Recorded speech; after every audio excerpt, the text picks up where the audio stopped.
FM सामेल अनन्त भोई अन्दाजित वर्ष 15 की निशा तामाङ नाम गरेकी किशोरीको शव भेटिएको घटनाको नम्बर PG 319 को लागि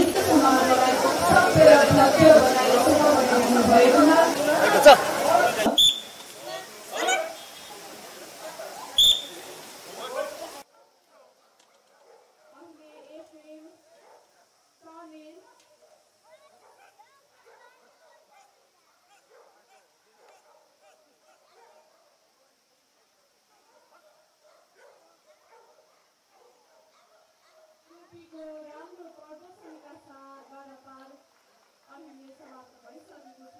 यसैबीच बारापार सम्बन्धी कला प्रदर्शनी समाप्त भएको र राम्रो प्रयासपछि प्रहरीको छुर्पी पनि बारापारको लागि अगाडि बढिसकेको छ।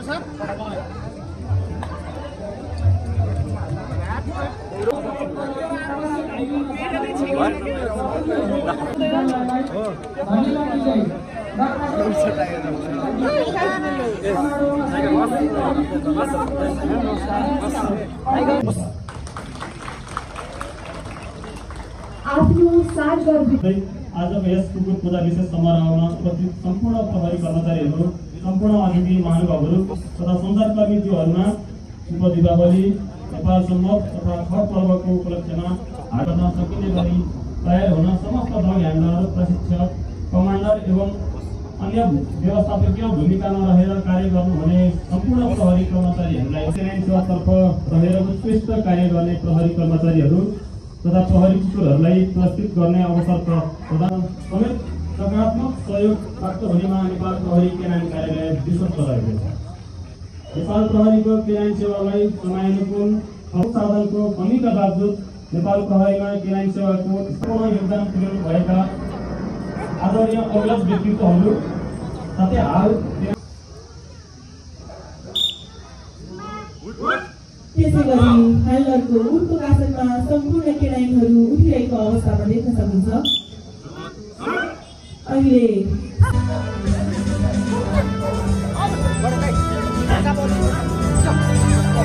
आज कुकुर तिहारको दिन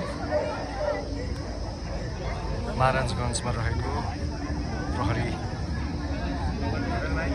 बिटमा छौँ र यहाँ विभिन्न तालिम प्राप्त कुकुरहरू जसले अनुसन्धानमा विभिन्न क्रियाकलापमा प्रहरीको, समुदायको, समाजको सहयोग गर्ने गर्छन्, अपराधीहरू समाउनका लागि सहयोग गर्ने गर्छन्। ती कुकुरहरूलाई आज पूजाआजा गरिँदैछ। कुकुर तिहारको दिनमा विभिन्न डेमोहरू पनि देखाइन्छ केही समय पश्चात। लगभग 2023 सालबाट अन्तर्राष्ट्रिय प्र्याक्टिसलाई आत्मसात गर्दै नेपाल प्रहरीले कुकुरहरूलाई विभिन्न अनुसन्धानमा समावेश गर्दै आएको हो। करिब नेपाल प्रहरीसँग 100वटा कुकुरहरू, तालिम प्राप्त कुकुरहरू रहेका छन्। विभिन्न अवस्थामा, विभिन्न गतिविधिहरूमा प्रहरीको सहायता गर्दै आएको छ कुकुरहरूले। र यो महाराजगञ्जको प्रहरी बिटमा चाहिँ विशेष